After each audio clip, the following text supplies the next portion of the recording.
இதான் புதிதாக திறக்கப்படக்கூடிய மட ஆலயம். இப்போ போலீஸார் எல்லாம் குவிக்கப்பட்டிருக்கு. நாங்கள் பின்பக்கத்தில் போய் மறைவான ஒரு இடத்துலேருந்து இந்த காணொலியை பதிவு செய்கிறோம். இதில் பார்த்தீங்கன்னா தெரியும், முப்படையினர் எல்லாம் நிற்கணும். அதே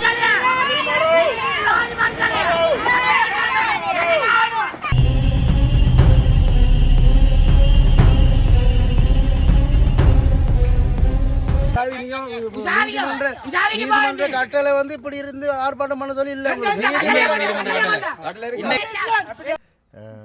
அப்துல்லா என்ற ஒரு போலீஸ் அதிகாரி தலைமையிலே வந்த குழுவினர் நீதிமன்ற கட்டளை இருக்கிறது என்று பொய்யை கூறி அச்சுறுத்துவதற்கு முயன்றார்கள். அவர் தன்னுடைய கையிலே ஒரு விலங்கையும் கையிலே வைத்து ஆட்டி ஆட்டி இங்கே வருகின்ற பொதுமக்களுக்கு ஒரு அச்சத்தை ஏற்படுத்தி இலங்கையின் ஜாழ்ப்பாண மாவட்டத்தில் அமைந்திருக்கக்கூடிய தையிட்டி பகுதியில் சட்டவிரோதமான விகாரை ஒன்று அமைக்கப்பட்டிருக்கின்றது.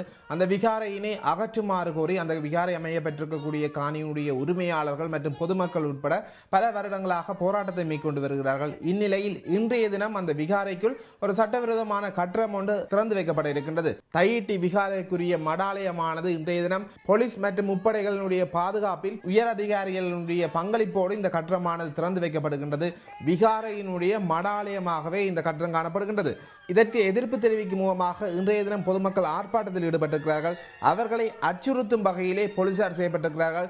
எதுவிதமான நீதிமன்ற கட்டளைகளும் பிறப்பிக்கப்படாத விடத்திலும் போலீசார் அந்த ஆர்ப்பாட்டக்காரர்களின் நீதிமன்ற கட்டளை இருக்கின்றது, விலகி செல்லுங்கள் என்றெல்லாம் அச்சுறுத்தி இருக்கிறார்கள். அது தொடர்பான காட்சிகளை தற்போது பார்க்கலாம்.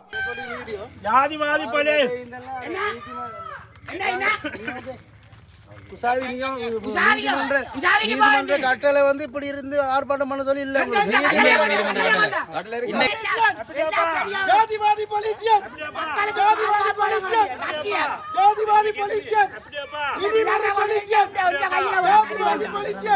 விகாரைக்குள்ள யாரும் போகலாதபடி போலீசாருடைய பாதுகாப்பு குவிக்கப்பட்டது. நாங்கள் என்ன செய்யப்போம்னா அந்த முன்பக்கத்தில் இருக்கக்கூடிய காணிக்கால போய் அந்த புதிதாக திறக்கப்படக்கூடிய மடாலயம் எப்படி இருக்குன்னு சொல்லி பார்க்க போகிறோம். இதான் புதிதாக திறக்கப்படக்கூடிய மட ஆலயம். இப்போ போலீஸார் எல்லாம் குவிக்கப்பட்டிருக்கு. நாங்கள் பின்பக்கத்தில் போய் மறைவான ஒரு இடத்துலேருந்து இந்த காணொலியை பதிவு செய்கிறோம். இதில் பார்த்தீங்கன்னா தெரியும், முப்படையினர் எல்லாம் நிற்கணும். அதே மாதிரி வெள்ளை நிற ஆடையரோட வழிபாட்டுக்காக பலர் நிற்கிறது காணக்கூடியதாக இருக்குது.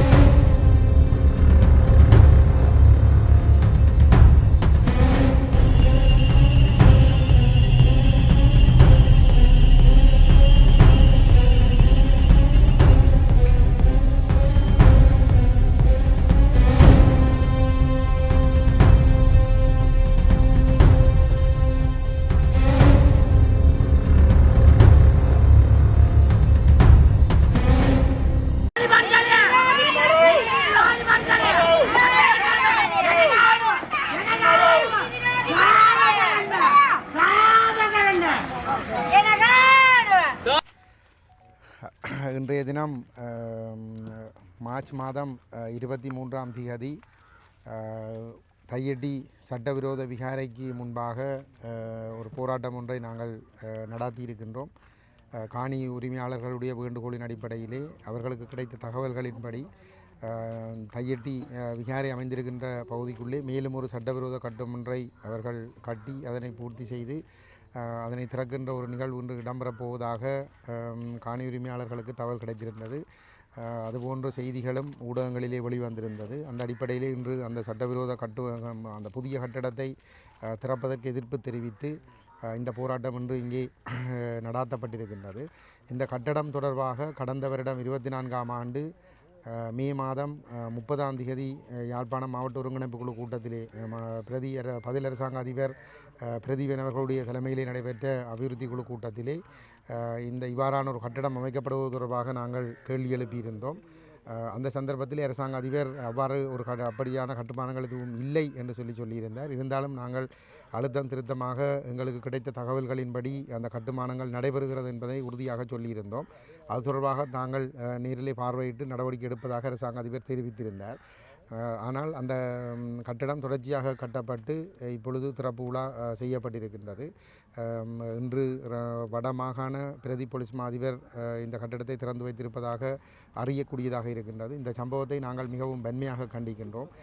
நேற்று முன்தினம் கொழும்பிலே புத்த சாசன அமைச்சு காணி உரிமையாளர்களை அழைத்து அந்த காணிகள் உங்களுடைய காணிகள் என்பது உறுதிப்படுத்தப்படுகின்ற பட்சத்தில் அந்த காணிகளை தாங்கள் உங்களிடம் நிச்சயமாக கையளிப்போம் என்றும், கடந்த கால அரசாங்கங்கள் விட்ட தவறுகளை தாங்கள் செய்யப்போவதில்லை என்றும், இனவாத மற்றும் மதவாத செயற்பாடுகளுக்கு தாங்கள் இடமளிக்க மாட்டோம் என்றும் கூறி 2 நாட்களுக்குள் அதே அரசாங்கத்தினுடைய இராணுவ இயந்திரம் மற்றும் காவல்துறை இயந்திரங்கள், கடற்படை, விமானப்படையைச் சேர்ந்தவர்கள் எல்லோரும் இங்கே வருகை தந்து இந்த செயல்பாடு நடைபெற்றிருக்கின்றது. இந்த திறப்பு விழாவுக்கான பூர்வாங்க வேலைகளில் இராணுவ வாகனங்களே கூடுதலாக ஈடுபட்டதை நாங்கள் பார்க்கக்கூடியதாக இருந்தது. விமானப்படை மற்றும் கடற்படை வாகனங்கள் கூட வந்து சென்றதை பார்க்கக்கூடியதாக இருந்தது. இது அனுரகுமார அரசாங்கம் ஒரு புறத்திலே தாங்கள் இனவாதம் மதவாதத்திற்கு இடமளிக்க மாட்டோம், தமிழ் மக்களுடைய அனைத்து பிரச்சனைகளையும் தாங்கள் தீர்த்து வைப்போம் என்று ஒரு புறம் கூறிக்கொண்டு, மறுபுறத்திலே அனுரகுமார பாதுகாப்பு அமைச்சராக இருக்கின்ற அதே இராணுவ தரப்பு இந்த சட்டவிரோத கட்டுமானத்தை திறக்கின்ற செயல்பாடுகளுக்கு முழு அளவிலே ஒத்துழைத்திருக்கின்றார்கள். அதுவும் சட்டம் ஒழுங்கை நிலைநாட்ட வேண்டிய போலீஸ் துறையினுடைய வடக்கு மாகாண பிரதி போலீஸ் மா அதிபர் அந்த கட்டடத்தை திறந்து வைத்திருக்கிறார் அல்லது இந்த நிகழ்விலே கலந்து கொண்டிருக்கிறார் என்பது ஒரு இதன் காரணமாகத்தான் மக்கள் நீதிமன்றங்களை நாடாமல் இருக்கின்றார்கள். ஏனென்றால் இது ஒரு குற்றவியல் சம்பந்தப்பட்ட ஒரு விடயமாகவும் இங்கே இருக்கிறது. இந்த விடயங்களிலே போலீசாருடைய அறிக்கைகள் என்பது தங்களுடைய பௌத்த மதத்துக்கு சார்பாக இருக்கும் என்ற ஒரு அச்சம் காரணமாக நீதிமன்றங்களுக்கு செல்வதற்கு காணி உரிமையாளர்கள் தயங்குகின்றார்கள். அவை போலீசாருடைய இந்த நடவடிக்கைகளை நாங்கள் மிகவும் வன்மையாக கண்டிக்கின்றோம். அனுரவினுடைய இந்த இரட்டை விடயத்தையும் நாங்கள் மிக வன்மையாக கண்டிக்கின்றோம். இதிலே மிகவும் கவலைக்குரிய விடயம், இந்த யாழ்ப்பாண பல்கலைக்கழகத்திலிருந்து ஒரு ஆசிரியர் அணி கடந்த ஜனாதிபதி தேர்தலிலும் பாராளுமன்ற தேர்தலிலும் இந்த இனவாத அனுரகுமார அரசாங்கத்திற்கு ஆதரவு வழங்கியிருந்தது. அவர்கள் இப்பொழுது தங்களுக்கு கிடைக்கக்கூடிய அற்ப சலுகைகளை பெற்றுக்கொண்டு அவர்கள் தங்களுடைய பாட்டுக்கு தங்களுடைய குடும்பங்களோடு தங்களுடைய செயல்பாடுகளை செய்து கொண்டிருக்கின்றார்கள். ஆனால் இங்கே பாதிக்கப்பட்ட மக்கள் வீதிகளிலே இருந்து போராடி கொண்டிருக்கின்றார்கள். இவ்வாறு சமூகத்தில் இருக்கக்கூடிய கற்றவர்கள் என்று சொல்லிக் கொள்ளுகின்றவர்கள் தங்களுடைய தனிப்பட்ட சுகநலன்களுக்காக, தங்களுடைய ஒழுக்கக்கேடுகளை மறைப்பதற்காகவும், அற்ப சலுகைகளை பெற்றுக்கொள்வதற்காகவும் இவ்வாறு அந்த இனவாத அரசுக்கு முண்டு கொடுத்து கொண்டு அபிவிருத்தி என்றும் இன நல்லிணக்கம் என்றும் பேசுவது என்பது ஒரு மிகவும் வேதனைக்குரிய விடயம். மக்கள் விழிப்படைந்து கொள்ள வேண்டும். மக்களுக்காக யார் தெருவிலே நின்று போராடுகிறார்கள் என்பதை மக்கள் இனங்கண்டு கொள்ள வேண்டும். இவ்வாறான இந்த சுயநல மிக்க புத்திஜீவிகள் என்று சொல்லிக் கொள்ளுகின்றவர்கள் உங்களை ஏமாற்றி உங்களுடைய தலையிலே மண்ணள்ளி போட்டு உங்களுடைய சொத்துடைமைகளையும் உங்களுடைய இருப்பையும் கேள்விக்குறியாக்கி பேரினவாதிகளுக்கு தாரை வார்த்து கொடுத்து அவர்கள் தாங்கள் உயர் பதவிகளில் அமர்வதற்காக அவர்கள் துடித்து கொண்டிருக்கிறார்கள். எங்களை பொறுத்தவரையிலே இந்த இருப்பை உறுதிப்படுத்துவதற்கு நாங்கள் ஒன்று திரண்டு போராட வேண்டும். இப்பொழுது ஐக்கிய நாடுகள் மனித உரிமைகள் பேரவையினுடைய கூட்டத்தொடர் நடைபெறுகின்ற நேரத்திலே நாங்கள் இந்த விடயங்களை ஒரு சர்வதேச சமூகத்தினுடைய கவனத்திற்கு கொண்டு செல்வதன் மூலமும் ஒன்றிணைந்து நாங்கள் இந்த செயல்பாடுகளுக்கு எதிர்ப்புகளை தெரிவிப்பதன் மூலம்தான் நாங்கள் இதனை மட்டுப்படுத்திக் கொள்ளக்கூடியதாக இருக்கும், அல்லது தடுத்து நிறுத்தக்கூடியதாக இருக்கும், அல்லது இந்த இழந்த இடங்களை நாங்கள் மீட்டெடுக்கக்கூடியதாக இருக்கும். அந்த வகையிலே இந்த ஆக்கிரமிப்பு நடவடிக்கைகளுக்கு எதிரான போராட்டத்திற்கு இந்த மக்களோடு நாங்கள் எப்பொழுதும் தொடர்ச்சியாக நாங்கள் பக்கபலமாக இருப்போம். தொடர்ந்தும் இந்த சட்டவிரோதமான செயல்பாடுகள் நிறுத்தப்படுகின்ற வரைக்கும் இந்த போராட்டங்களில் நாங்கள் காணி உரிமையாளர்களோடு சேர்ந்து நாங்கள் ஈடுபடுவோம். தொடர்ச்சியாக தையிட்டி விகாரை பகுதியைச் சூழ புதிய கட்டடங்கள் கட்டப்படாமல் இருக்க ஏதாவது சட்ட நடவடிக்கை எடுக்கிறது? அந்த விடயத்திலே காணி உரிமையாளர்கள் தான் முடிவெடுக்க வேண்டும். எங்களுக்கு அவர்களை சட்ட நடவடிக்கைகளுக்கு செல்லுங்கள் என்று சொல்லி நாங்கள் துணிச்சலாக கூற முடியாத நிலைமையில் இருக்கிறோம். ஏனென்று சொன்னால் நீதித்துறை எவ்வாறு செயல்படும், காவல்துறை எவ்வாறு செயல்படும் என்பதற்கு கடந்த கால சம்பவங்கள் உதாரணங்களாக இருக்கின்றன. குருந்தூர் நிலையை எடுத்துக்கொண்டால் நீதிபதி துணிச்சலாக சட்டவிரோத கட்டுமானம் என்று தீர்ப்பளித்த நிலையிலே இனவாதிகள் சட்டமாதிபர் திணைக்களம் கூட அச்சுறுத்தல் கொடுத்து நெருக்கடி கொடுத்து அவரை அந்த தீர்ப்பை மாற்றி எழுத வேண்டும் என்று வற்புறுத்திய நிலைமையிலே அவர் பதவி விலகி சென்றிருக்கின்றார். அவர் உயிர் அச்சுறுத்தல் விடுக்கப்பட்ட நிலைமையிலே. ஆகவே இவ்வாறான ஒரு இடத்திலே நாங்கள் காணி உரிமையாளர்களை நோக்கி நீங்கள் வழக்கு சட்ட நடவடிக்கைகளுக்கு செல்லுங்கள் என்று சொல்லி உறுதியாக சொல்ல முடியாத நிலைமையிலே இது ஒரு அரசியல் பிரச்சினை. இதை சர்வதேச சமூகத்தினுடைய கவனத்திற்கு கொண்டு சர்வதேச சமூகத்தினுடைய அழுத்தங்களோடு இந்த விடயங்களுக்கு ஒரு நிரந்தர முற்றுப்புள்ளி வைப்பதற்கான வேலை திட்டங்களை செய்வதில் தான் எங்களுக்கு நம்பிக்கை இருக்கிறது. மேற்கொண்டு காணி உரிமையாளர்கள் சட்ட நடவடிக்கைக்கு செல்வது என்பது அது அவர்களுடைய கைகளிலே தான் இருக்கின்றது. அமைச்சர் சந்திரசேகரன் அவர்கள் அண்மையை தெரிவித்திருந்தார், மக்களுடைய காணிகள் விடுவிக்கப்படும் என்றெல்லாம். ஆனால் தற்போது ஆக்கிரமிக்கப்பட்ட காணிகளிலே புதிய கட்டடங்கள் திறக்கப்படாது. அதை நீங்கள் எப்படி? சந்திரசேகரன் வந்து சிங்கள பௌத்த பேரினவாத அரசினுடைய ஒரு முகவர் தான். அவர் தமிழன் என்பதற்காக, தமிழ் மக்களை ஏமாற்றுவதற்காக அவரை இங்கே அரசு பயன்படுத்தி கொண்டிருக்கின்றது. அவர் இந்த சிங்கள பௌத்த ஆக்கிரமிப்பு என்று வருகின்ற பொழுது வந்து அவர் எப்பொழுதும் சிங்கள பௌத்த ஆக்கிரமிப்பின் பக்கம்தான் நிற்கின்றார். அந்த மக்களை அந்தந்த நேரங்களிலே ஏமாற்றி வாக்குகளை பெறுவதற்காக அவர்கள் பசப்பு வார்த்தைகளை பயன்படுத்துகிறார்களே தவிர இந்த விடயங்களை சுட்டிக்காட்டி இதை தடுத்துவதற்கு ஆன முதுகெலும்பு திராணி அவருக்கு கிடைக்காது. வந்து நாங்கள் தான் எங்களுடைய இருப்புக்காக போராட வேண்டும். பலாலி போலீசாருக்கு எதிராக மனித உரிமை ஆணைக்குள்ள முறைப்பாடு செய்திருந்தீங்க, அதனுடைய தற்போதைய நிலைப்பாடு? எங்களுக்கு எதிராக இப்போ இந்த போராட்டம் ஆரம்பிக்கப்பட்ட பொழுது 23ஆம் ஆண்டு மே மாதம் நாங்கள் இந்த போராட்டத்தை ஆரம்பித்த நிலையிலே மே மாதம் 23ஆம் தேதி நாங்கள் நீதிமன்றத்தினுடைய கட்டளைகளுக்கு கட்டுப்பட்டு வீதிகளில் இடையூறு ஏற்படுத்தாமல் அந்த முன்பாக இருந்த ஒரு காணியிலே நாங்கள் போராட்டத்தை நடத்தி கொண்டிருந்த பொழுது அங்கிருந்து பலாலி போலீஸ் பொறுப்பதிகாரி நயனஜித்தினுடைய தலைமையிலே வந்த ஒரு போலீஸ் அணி எங்களை பலவந்தமாக அங்கிருந்து கைகால்களில் பிடித்து நாய் போன்று இழுத்து கொண்டு வந்து இங்கே இதிலே எறிந்தார்கள்.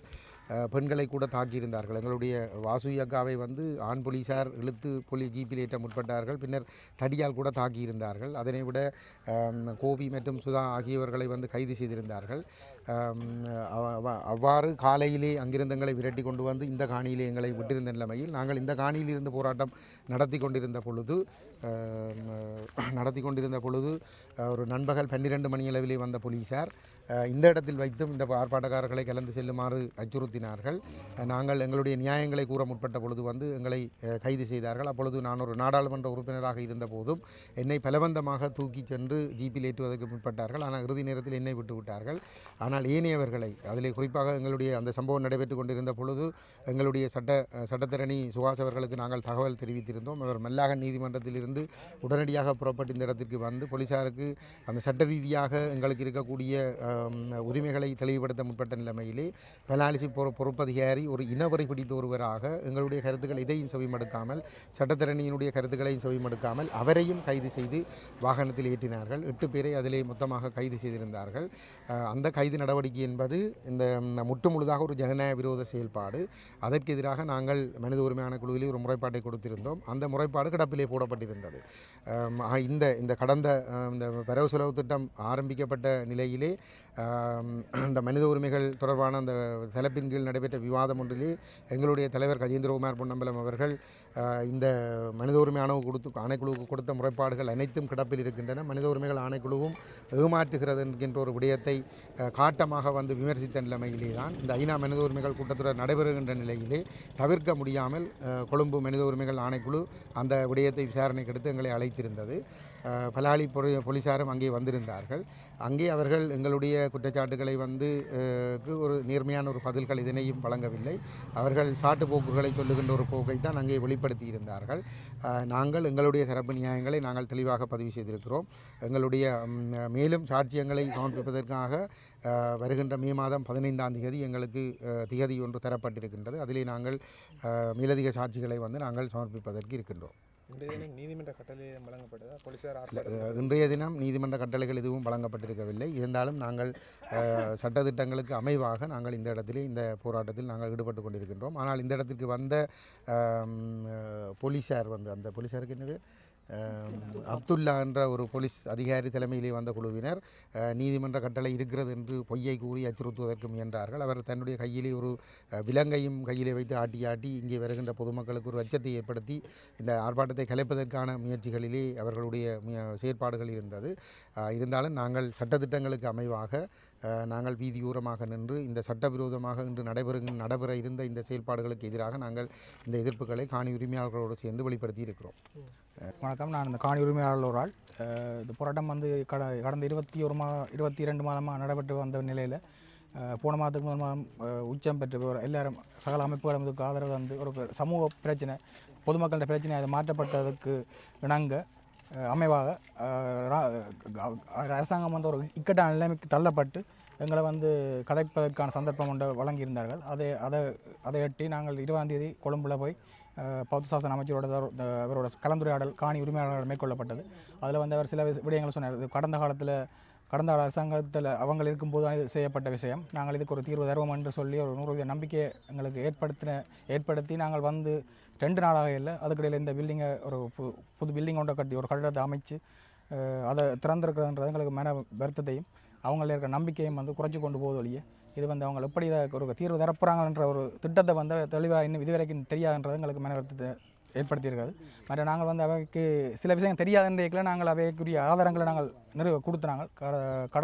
கடந்த காலங்களில் இருந்த பிரேச வேலை வந்து தீர்மானங்கள் நிறைவேற்றப்பட்டு அதற்குரிய கடிதங்கள் அனுப்பப்பட்டு அந்த கடிதங்களுக்குரிய பதில் கடிதங்கள் கூட ஜனாதிபதி செயலகம் பிரதமர் செயலகத்திலிருந்து நிறுத்த சொல்லி அந்த கட்டிடத்தை வந்து தற்காலிகமாக நிறுத்தி அதுக்குரிய ஆய்வு அறிக்கையை சமர்ப்பிக்க சொல்லி அங்கிருந்த அறிக்கை வந்ததை கூட பொருட்படுத்தாமல் இராணுவத்தின் அனுமதியோட இராணுவத்தின் பங்களிப்போடு இந்த விகாரையை கட்டி மேலும் கட்டிடங்களை இதில் கட்டி கொண்டு போகிறது வந்து ஒரு கீழ்த்தரமான செயல் என்றதை தான் நான் இதில் கூறிக்கொண்டு மற்ற வந்து இதுக்குரிய நடவடிக்கைகள் வந்து எங்களுக்கு ஒரு திருப்திகரமாகவே சொன்னது இது வந்து 2-3 மாதங்கள் டைம் தாங்க நாங்கள் ஆட்சிக்கு வந்து இவ்வளோ காலம் தானே ஆகுது அப்படின்னு சொல்லி மறுபடியும் வந்து ஆட்சிக்கு வந்தது இவ்வளோ காலம் என்று சொல்லிக்கொண்டு இருக்கிற மொழியை இந்த காலத்தில் நிறைவேற்றப்பட வேண்டிய இதுகளை வந்து அவ தவறப்பட்டு கொண்டு அவைகளும் ஒரு இக்கட்டான நிலைக்கு உள்வாங்கப்பட்டு எங்களையும் ஒரு இக்கட்டான நிலைக்கு ஏற்படுத்தியிருக்கணுன்றது தான் இதை தெரிவிக்கும். உங்களை அழைத்து பேசி 3 நாட்களுக்குள்ளேயே புதிய கட்டணம் திறந்து வைக்கப்பட்டது. தொடர்ச்சியாக நீங்கள் பேச்சுவார்த்தையில் பங்கு பெற்றீங்க அரசாங்கம் இல்லை அவங்கள ஒரு சுமூகமான முறையில் எங்களுக்கு இது இல்லாமல் ஒரு நம்பிக்கையான இதை வெளிப்படுத்தணும். நம்பிக்கையான ஒரு இதுகள் தீர்மானங்கள் எடுக்காமல் நாங்கள் தொடர்ச்சியாக வந்து கதைக்கணுன்றது வந்து போராட்டங்களை தடுக்கிறதுக்கும் வேறு எலெக்ஷன்களில் வேறு சரிவுகளை ஏற்படுத்துறதுக்கும் தான் இதாண்டின மொழியை நம்பிக்கையான இது வரும் பட்சத்தில் நாங்கள் அவையோட கதைக்கிறது சம்மந்தமாக இருக்கும். சட்டவிரோத விகாரைக்கு எதிராக தமிழர்கள் தங்களுடைய தொடர்ச்சியான போராட்டங்களை மேற்கொண்டு வருகின்ற போதும் விகாரையானது தொடர்ந்தும் விஸ்தரிக்கப்பட்டு வருகின்றது. இனிவருங்காலங்களில் இந்த விஸ்தரிப்புகள் நிறுத்தப்பட்டு உரியவர்களிடம் காணி ஒப்படைக்கப்படுமா? அனுர்குமார் திசாநாயக்க தலைமையிலான அரசாங்கம் இந்த காணி உரிமையாளர்களுக்கு எவ்வாறான தீர்வை வழங்கப் போகின்றது கேள்வியும் பரவலாக காணப்படுகின்றது.